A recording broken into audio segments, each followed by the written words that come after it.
Saudari-saudaraku yang terkasih, berjumpa kembali bersama saya, Romo Antoro dalam Renungan Harian, Sabtu 8 Agustus. Hari ini gereja memperingati Santo Dominikus, seorang imam.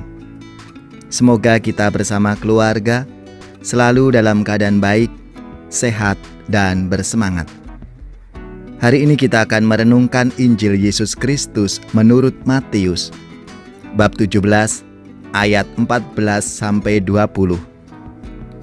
Marilah kita mengawali renungan kita dengan tanda kemenangan Kristus. Dalam nama Bapa dan Putra dan Roh Kudus. Amin.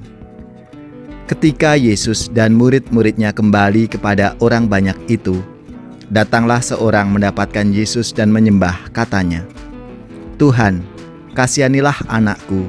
Ia sakit ayan dan sangat menderita. Ia sering jatuh ke dalam api dan juga sering ke dalam air. Aku sudah membawanya kepada murid-murid-mu, tetapi mereka tidak dapat menyembuhkannya." Maka kata Yesus, "Hei kamu angkatan yang tidak percaya dan yang sesat, berapa lama lagi aku harus tinggal di antara kamu? Berapa lama lagi aku harus sabar terhadap kamu? Bawalah anak itu kemari." Dengan keras Yesus menegur dia. Lalu keluarlah setan itu daripadanya dan anak itu pun sembuh seketika itu juga. Kemudian murid-murid Yesus datang, dan ketika mereka sendirian dengan dia, bertanyalah mereka, "Mengapa kami tidak dapat mengusir setan itu?" Ia berkata kepada mereka, "Karena kamu kurang percaya. Sebab aku berkata kepadamu, sesungguhnya sekiranya kamu mempunyai iman sebesar biji sesawi saja, kamu dapat berkata kepada gunung ini, 'Pindah dari tempat ini ke sana,' maka gunung ini akan pindah, dan takkan ada yang mustahil bagimu." Demikianlah Injil Tuhan. Terpujilah Kristus. Saudari-saudaraku yang terkasih, apa kabar semuanya? Semoga di akhir pekan ini kita bersama keluarga selalu dalam keadaan baik dan sehat. Hari ini kita bersama gereja memperingati Santo Dominikus.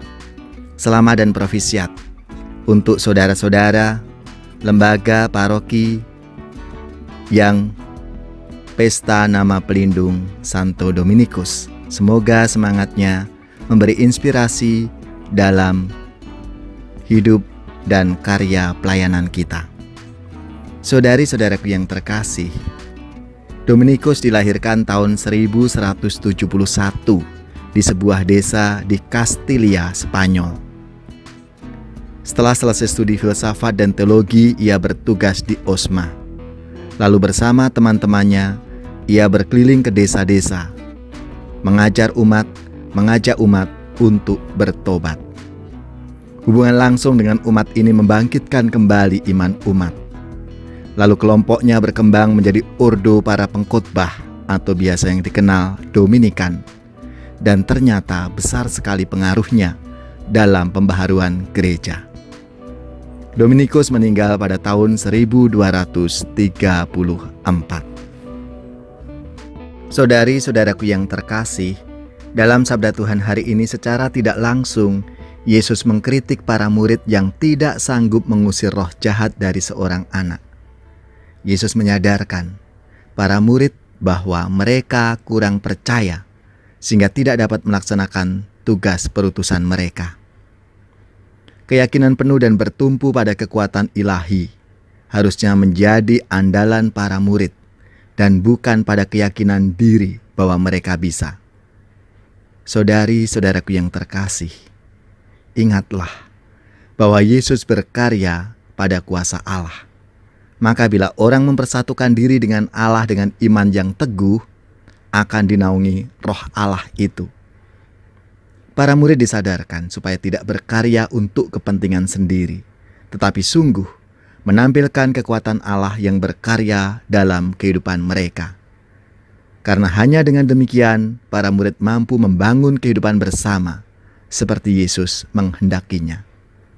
Saudari-saudaraku yang terkasih, marilah seturut teladan Santo Dominikus yang hari ini kita peringati bersama, Ia yang begitu menambahkan kehidupan yang suci, maka Ia sangat taat dan setia mewartakan kabar gembira keselamatan dari Allah itu dimanapun Ia berada.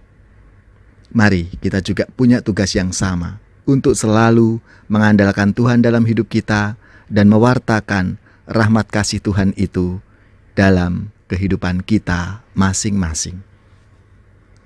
Ya Tuhan, kuatkanlah imanku supaya aku dapat mengandalkan Engkau dalam hidupku. Siapa yang berpegang pada sabda Tuhan dan setia mematuhinya, hidupnya mulia dalam cahaya baka, bersekutu dengan Tuhannya.